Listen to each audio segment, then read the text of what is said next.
I teach at Norris Middle School, which is at Norris Public Schools in Firth, Nebraska, just south of Lincoln.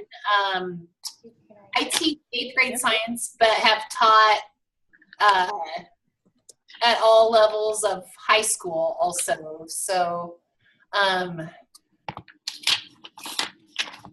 guess, you know, I got an email from Sarah on whatever day it was and said, hey, does anybody want to try to lead this? And I was like, okay, sure. on 3D learning. So I guess one thing is that I'm a little curious to know. Put that in the box so I don't lose it. The box. How familiar you guys are, like, just with NGSS at all.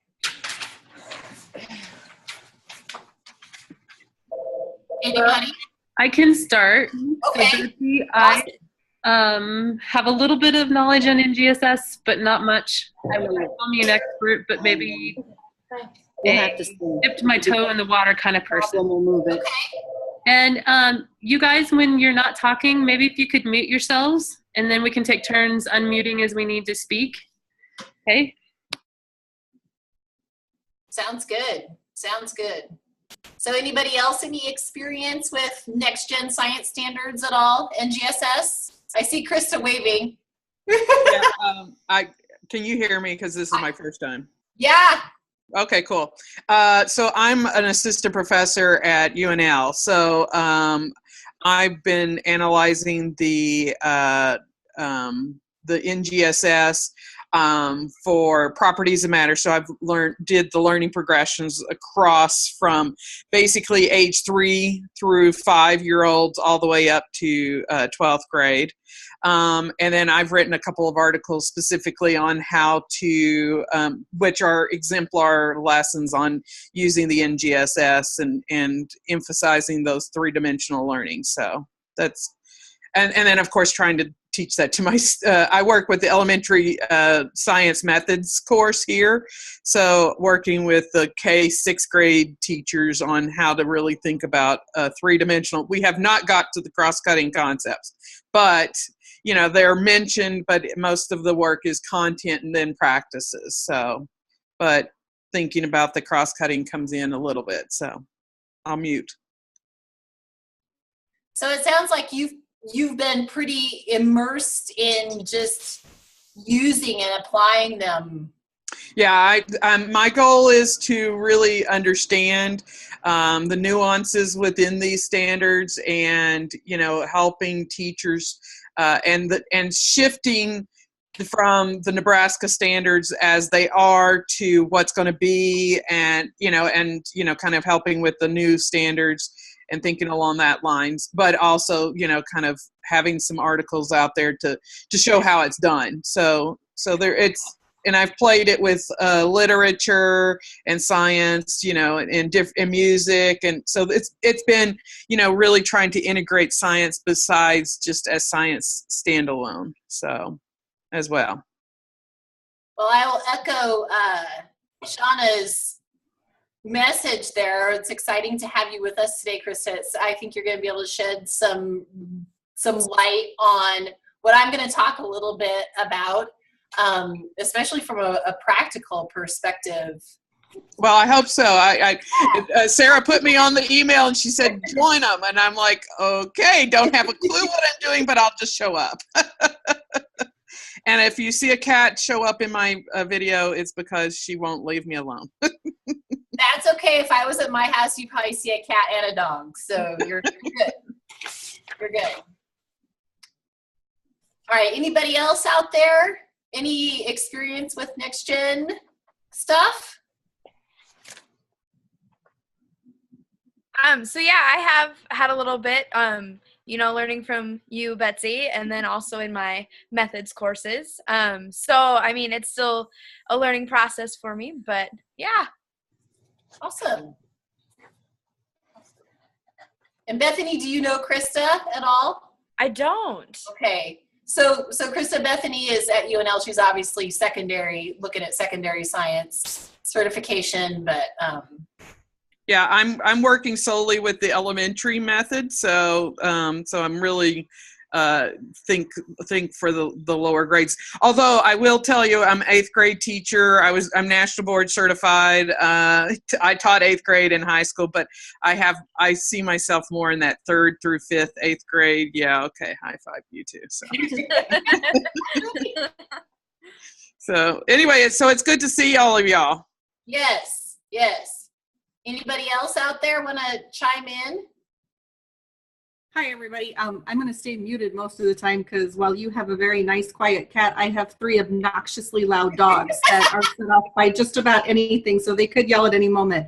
I'm Chris. I'm the elementary supervisor for Omaha Public Schools, and I have as much experience with NGSS as Sarah Cooper has been able to provide to us as part of the writing team. So, but I'm also excited. I'm our region's director for Ancela, and we're offering a summer leadership institute here in Nebraska that is all about NGSS, and it's all about how do we talk to teachers about it? How do we talk to district level people about it? How do we bring in our university resources? How do we make it happen? And the early bird registration is until June, and it's only $295, and some districts may have some funding kind of set aside to be able to support that kind of PD. So please check it out. If you just go to the Ancela website, you'll see Summer Leadership Institute. We hope that a lot of people will come so that we can get to know everybody. See, there's a couple of them barking now. So All right, anybody else out there?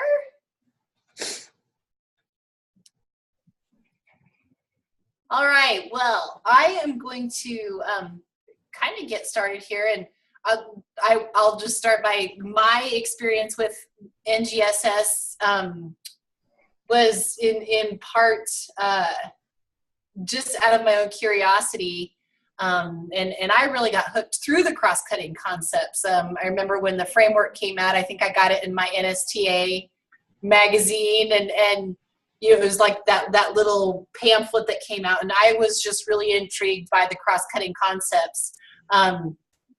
Because it made sense to me. It made sense to me that, you know, there are these themes that run through science that could really be helpful in terms of student learning, you know, if we could come back to those themes. And so I'll talk a little bit about those today. But the first thing I want to do, and I'm going to see if I can make this share here, so let me know, is, all right, so, oops, there we go. Maybe. All right, are you seeing my PowerPoint? Yep, got it. So 3D learning. Okay, so I won't read you my title slide, but like, who was it saying? It was Krista was saying that the next generation science standards, which are new Nebraska standards, are gosh, I want to use the right words here, adapted or modeled, or that we're not adopting next generation science standards, but we definitely use NextGen as a model for our new science standards, and it does most definitely represent a shift. So the first thing I wanted to do was have you guys, on the left there, I've got a copy of a standard from our 2010 version, and then on the right, a copy from our 2017 version. So take a minute and look at those two standards and point out any similarities or differences that you see. So I want you guys to chime in here when you get a chance.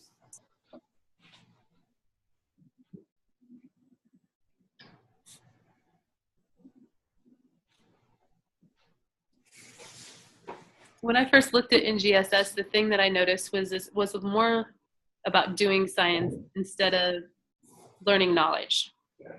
So that's the biggest thing that I observed. The big shift I really like is that there's the shift of recognizing practices the specific instances that when you are doing science, because the hidden aspect, most children, when you talk to them about doing science, they don't recognize when it is, and having teachers talk and use specific language of, we're making observations like a scientist, we're doing X like a scientist, or you are being a scientist because you observe these X, Y's, and Z's things. So that's the big thing I like within these, the dialogue between 2010 and 2017, as shown right here.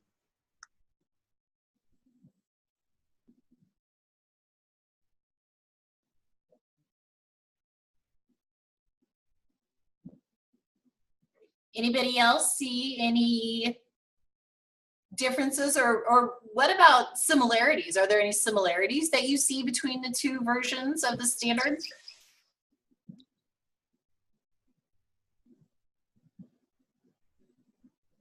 In general, it looks like they both are trying to get at the same idea. And it might not be like exact wording, but they're both talking about weathering and erosion.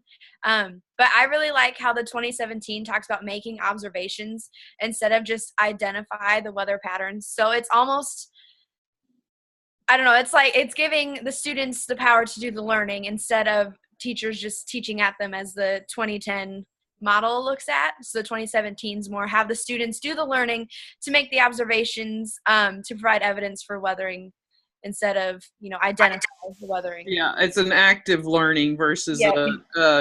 a fact-laden learning experience. Yep. All right. So I definitely agree, and I would say that's really what drew me to the Next Generation sort of philosophy, the philosophy of these standards in the first place. I've always wanted my classroom to be more active rather than passive, to take Krista's words there, and this showed me how, as a teacher in the classroom. So, all right.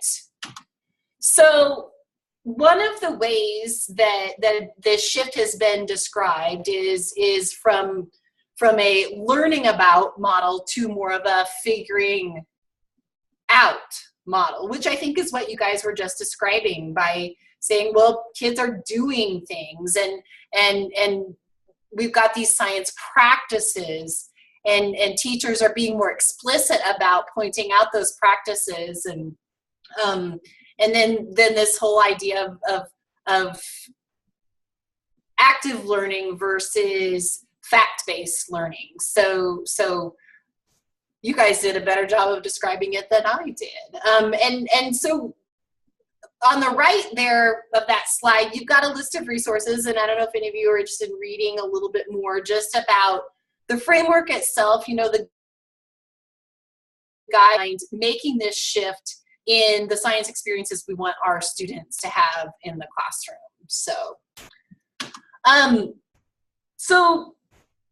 I think one of the hardest things for teachers to conceptualize is, well, what does this look like in my classroom?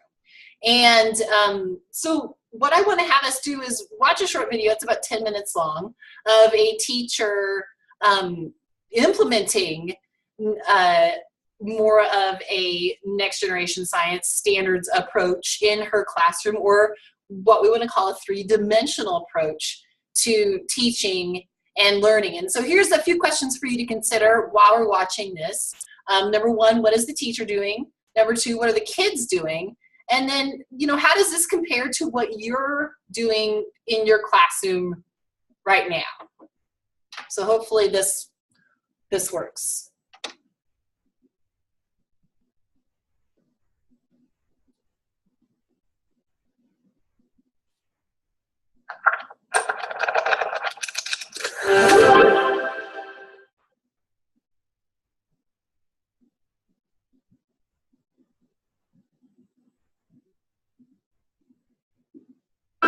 What were some of the things that we said that how the earth could change quickly? I just want to double check. Can you guys hear everything okay? All right. Noah? Can you change the earth quickly? Yes, people can change the earth quickly. We talked about that, right? Layla? A rock slide. A rock slide can definitely do that, right?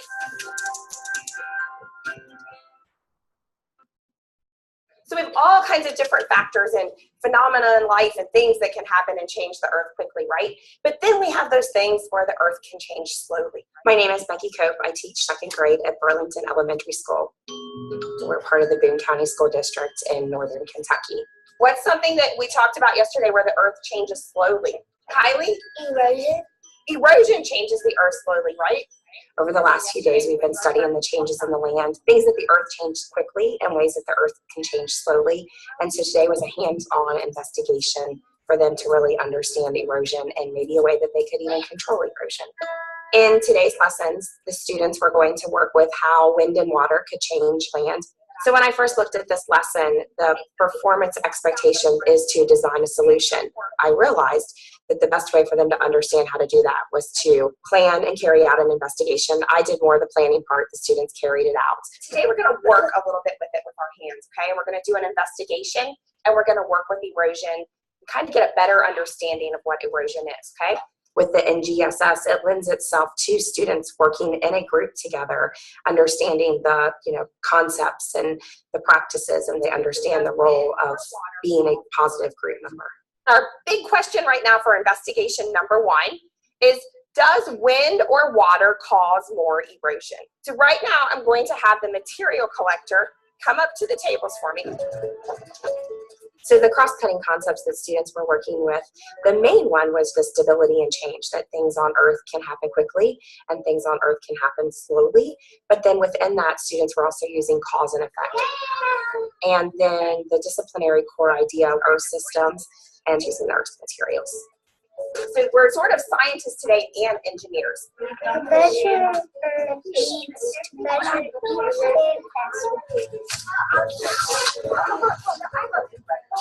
And the first step of the investigation, students were just working to build their sandcastles and measure the sand before the wind and the water took place. 4 inches, 3 inches. After the recorder had that measurement taken, then one student was the wind maker, and they had a straw and they blew on that sandcastle. Then another student was the rain maker, and they took an eyedropper and dropped water on the sandcastle to see if there was any change there. After that was completed, the measurer stepped back in. They had to remeasure, see if there were any changes from the wind and water, and then they would record that. Did it stay the same or did it change? Change. And that one stayed the same. It just had a little crack. It got a little crack in it. So what do you think caused that crack? The water. The water. The water caused that crack. How does that happen in real life, Noah? It would push the rocks up and break it. Okay, the water can push up part the rocks and break it, correct? What changed in your sandcastle? On the side. On the side of it, right? So does wind always change the same place on something in the environment? No. So on Kylie's, it changed the side of it. So did your height change?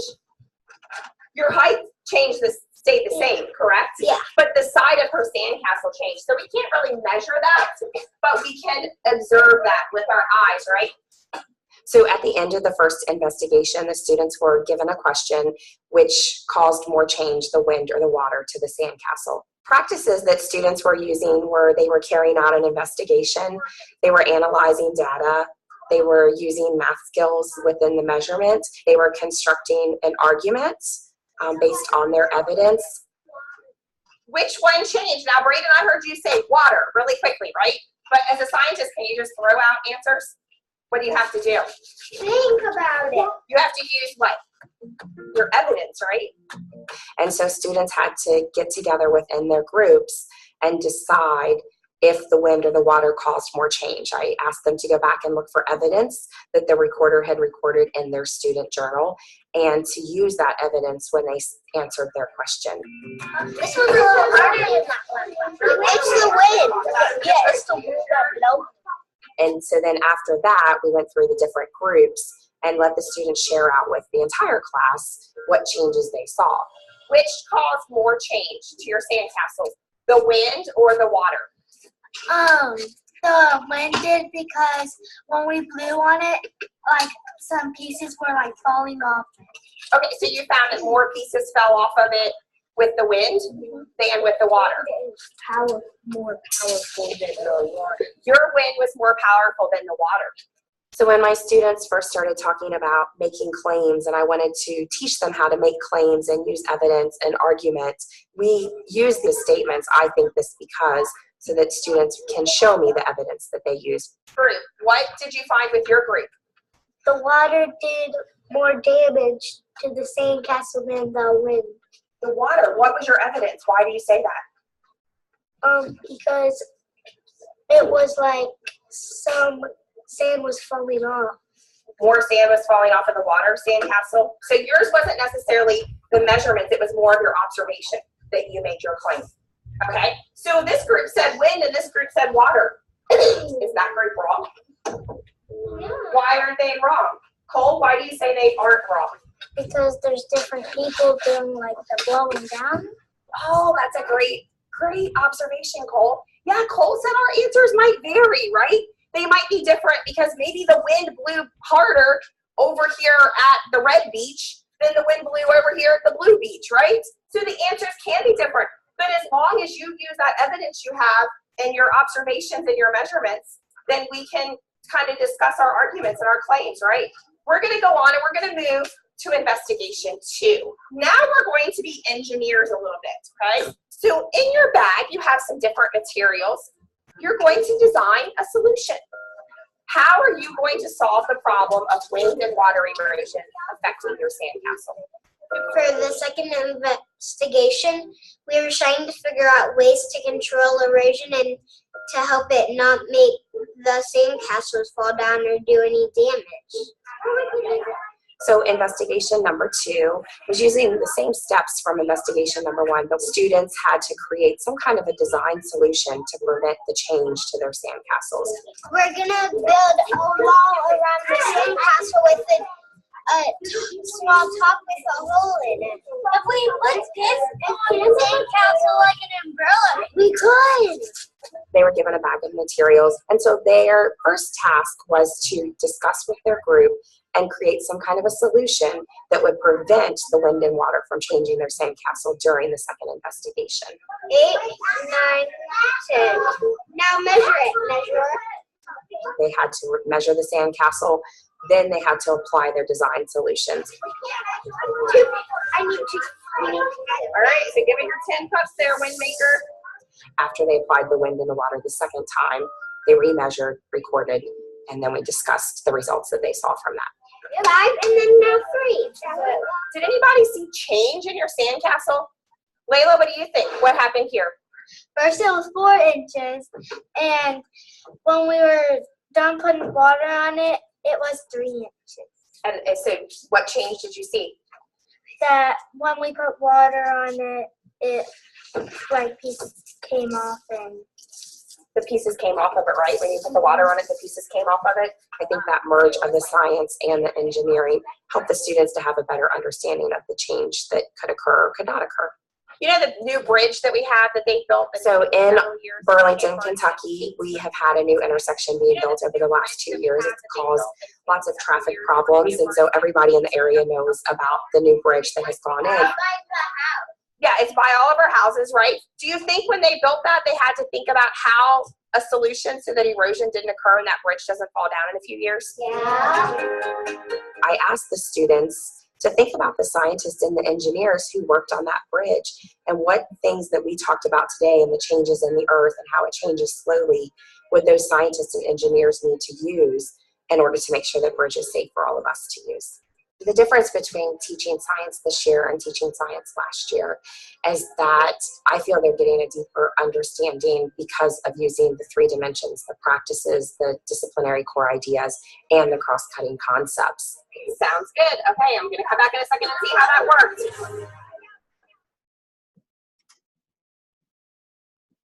All right, let's see if I can get back to my PowerPoint here. Or not. Gotta go here.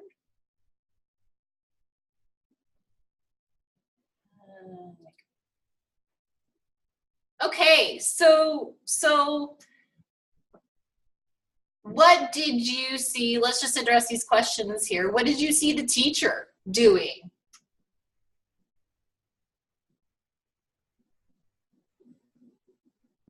The teacher's facilitating just a bunch of questions and would occasionally give a positive affirmation that that was a good idea. I like where you're thinking on that.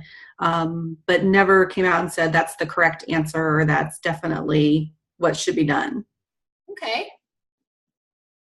Is that similar to like, similar or different than what you think we might observe if you were teaching this lesson, or when maybe you've taught a similar lesson for those of you in the classroom? Oh, I think way back when, that makes it sound like it was so long ago, but when I was utilizing like the 2010 standards, I think I did more of the posing a question, but then affirming an answer quickly, as opposed to just asking another question. Okay.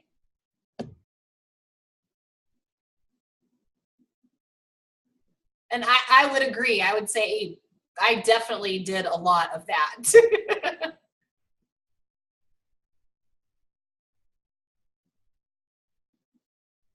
So what did you observe that the kids are doing that's maybe different than what they would do in a, maybe what you would call a more traditional classroom?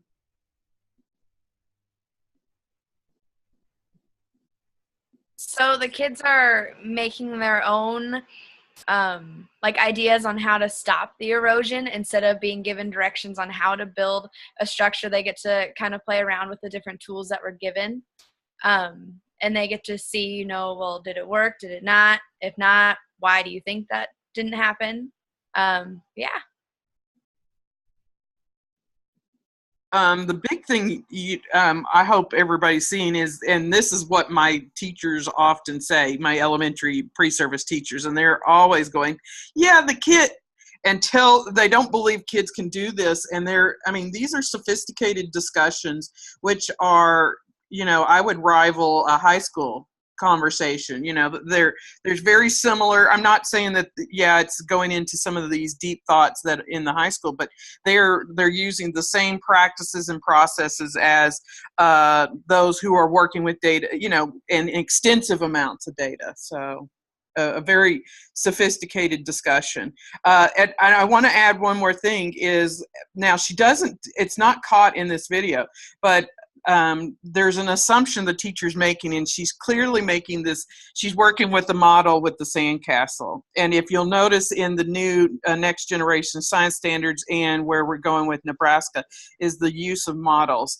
I don't think at least in this, it's not really, you don't really hear her say specific things that this is a model, this is representing. It's an assumption. She's switching back and forth between two ideas.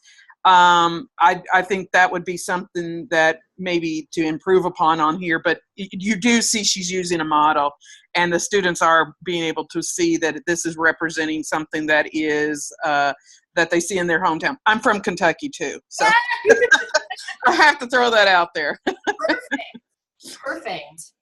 Well, just to add on a little bit too, I loved it that she was using the kids' language, the students' language. She wasn't throwing in vocabulary words that you knew the kids maybe could have grasped or wouldn't grasp. I liked it that this was very, very much based on what the kids were telling her. So they were creating the learning. They were creating, gosh, I'm losing the word here that I'm looking for. They were creating the content in a way. And they were encouraged to argue too. Exactly. Yeah. Go ahead. Sorry. I said it was the kids actually, it was like they were experiencing it. Like, yeah. You could tell, it's so much more value. There's so much more value if they experience it rather than just providing them a picture of something or this is what it is. And so I think having them actually be part of the experience is way more valuable. Mm-hmm.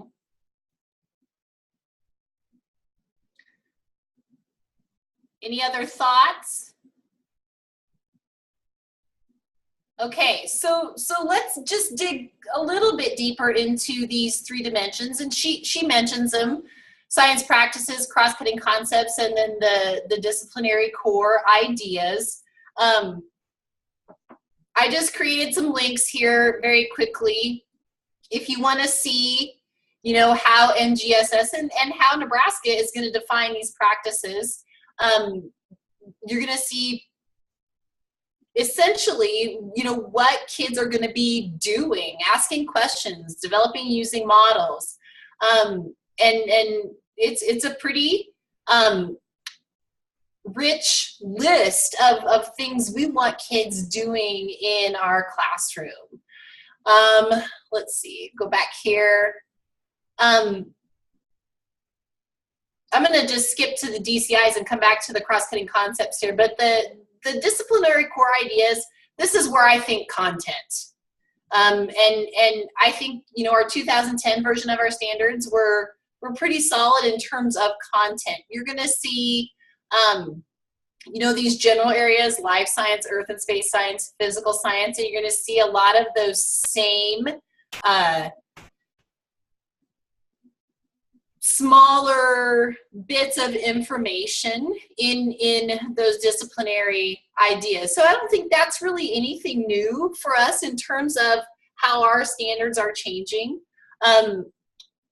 One of the biggest differences is that these science practices are in the standard. They're not separate. You know, in our 2010 version, those were separate. They were in the inquiry section. And now the practices are like the mode or the way the kids are going to engage in the content, would be one way I would say that. Any questions about either of those two?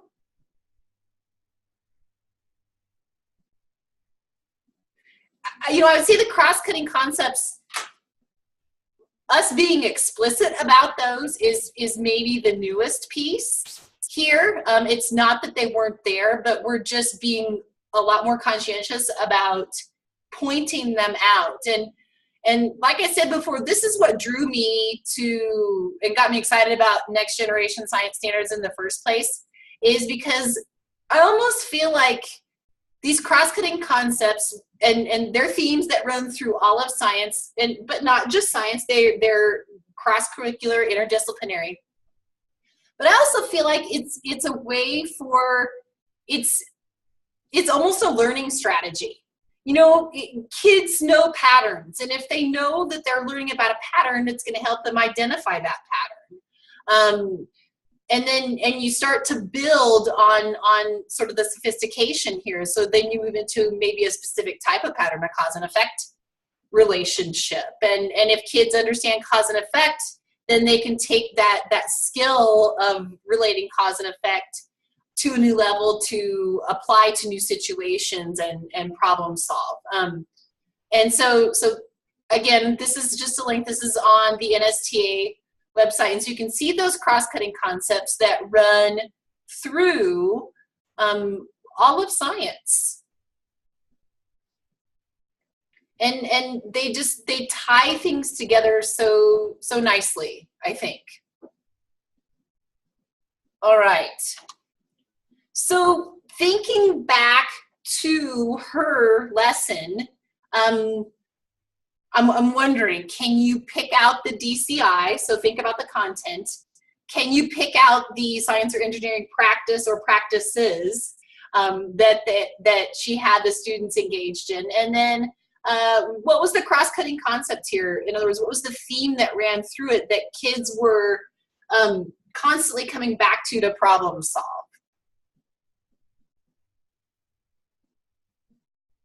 So anybody think they know what that DCI was, what that core idea was about?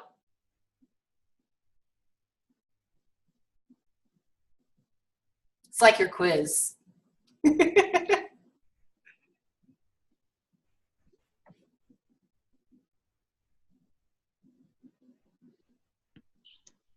Erosion and deposition. Okay. Earth changing. Yeah, changes on the surface of the earth. Exactly. I'll leave the other two wide open. If you think you know one of them, go ahead and chime in. I was thinking cause and effect. Yeah, I was just going to say that for the cross-cutting concept. Yeah. The question I wonder is, because I know she was talking about it, she analyzed it.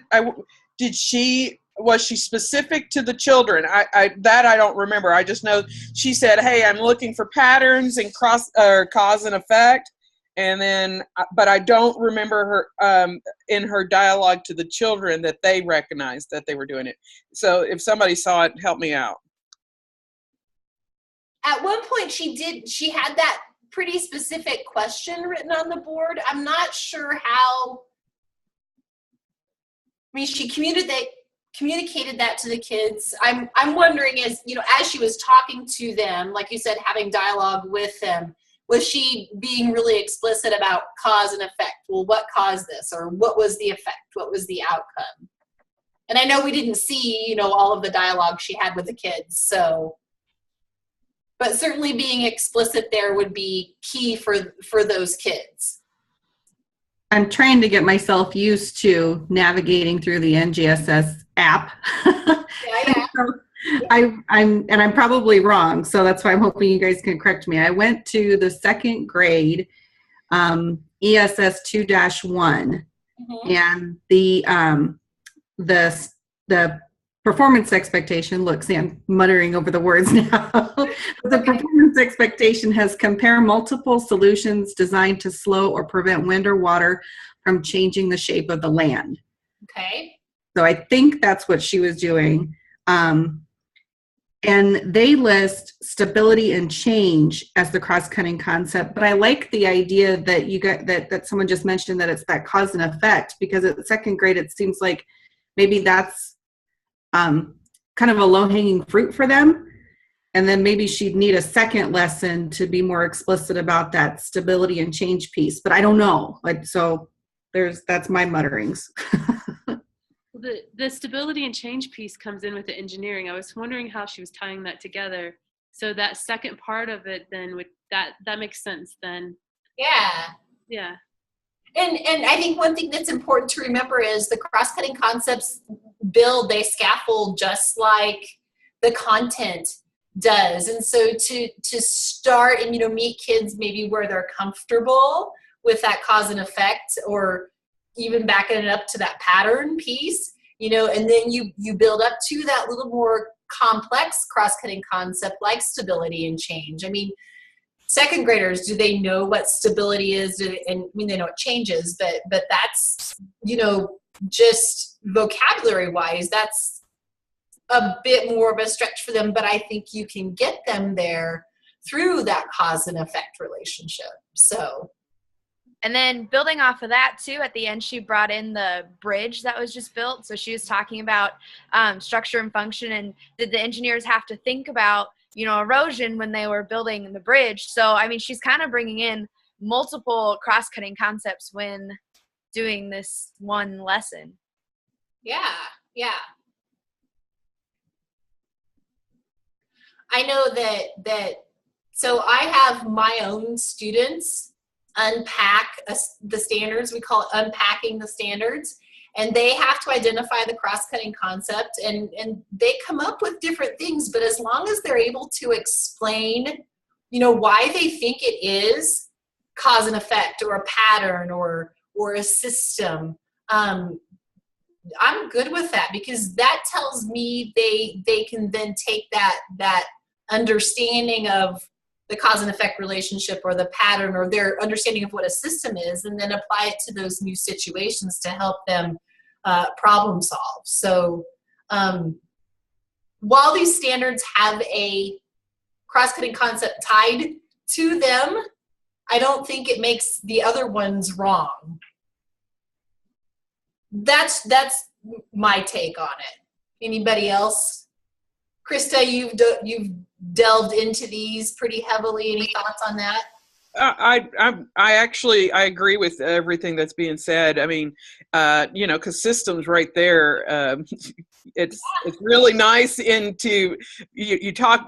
I mean, when I was first introduced to systems, this was in physics.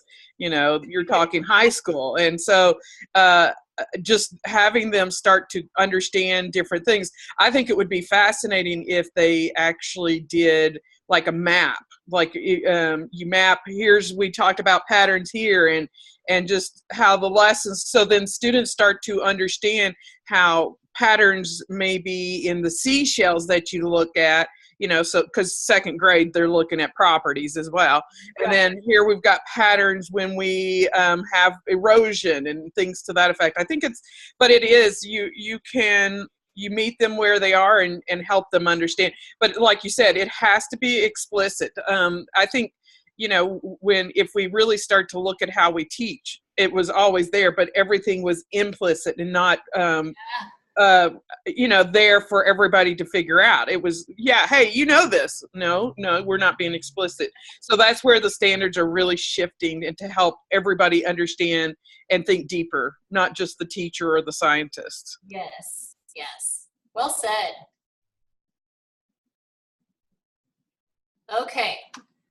So, gonna kind of wrap things up here a little bit for you, but kind of the next big question is well, how do I get there? And I was just gonna share 2 resources that have been really helpful for me. The one is the SNAP Planning Guide. It's at the Exploratorium, and Bethany, you can chime in here a little bit too if you want. It's not wanting to let me go to this, but this planning guide helps you think about how you use the 3 dimensions and how you should be thinking about them during your lessons. And it's not something that you necessarily plan step by step from the get-go. It's what I like about this tool, this planning guide, is that you use it as you're working through your chapter or your unit, just all of your lessons that are tied together. Go ahead, Bethany, sorry. No, you're good. And I like at the end of it too, there's a reflection piece on it, so you can reflect on how you feel your lesson went and different aspects you feel that you could improve upon for next time. But yeah, when we used it, it worked really well. You can write down some of the cross-cutting concepts that you're going to use for your lesson, just to get you thinking about what you need to provide to help your kids understand what you're teaching them for the lesson. Yeah. And then the next one is just classroom resources at NSTA. They're pretty slick, just because they are already 3D, essentially. And we've used a couple of them this year already. And I know that I sometimes have a hard time taking somebody else's lesson and making it work in my classroom, because I'm not quite sure, what they were thinking when they put it together, and the line of questioning maybe that they wanted to use and that kind of thing. But this, for whatever reason, the ones that I pulled off of here have just fit my reasoning and sort of the pathway I want my kids to go through in terms of their learning, their storyline, if you will. They just have fit very, very nicely. So, and I don't know why my links aren't working, but they're not right now. So, I'm going to go ahead and stop sharing. That's all I've got, I should say. Krista, Christine, Shauna, Bethany, anybody else? Any thoughts? Questions, I guess.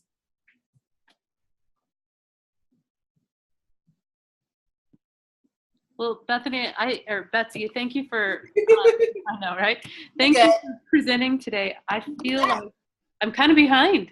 And so it's good to have you guys as resources and helping the rest of us who are classroom teachers I have 7 preps. So this is going to take me a while, you know. That's okay. That's Yeah. okay. That's exactly it. So I feel like I've got the support that I need, and people are asking about your resources. So I told them I'd collect them and get them on the website for us. Awesome. Yeah, just let me know what else you need. I'd be happy to shoot whatever your way. And if anybody wants to collaborate or whatever, just let me know. And all of you ladies who have some expertise on here, and know that Jody's going to send out the proposals for presentation for our NATS conference soon. We would love to have you guys put a presentation proposal in for the conference too. All right. By the way, at the website guide for NATS, if you guys have any resources like the 3 dimensions information, feel free to ship them off to Shauna or myself. I'm Scott King, if you don't know. And we'll make sure we get all those up there. We're trying to create a resource, a database for people to go to. Sounds good. All right. Well, thanks everybody. I mean, I love doing these things because I get to learn a lot too from feedback and just everybody's different experiences. So thank you for sharing. And pass the word about the webinars. We want to continue them next fall. We have one more in May, and then we want to come up with some topics for next fall and next school year. So if you've got something you think that you, like Krista, that you're seeing through your program that teachers need to know, and Krista and Bethany, you guys too. Bethany, especially as a new teacher, let us know what you need to support and help with. That's kind of the idea behind these webinars, was that we wanted to be able to collaborate all the way across the state. So yeah. Thank you, Shauna. Thank you.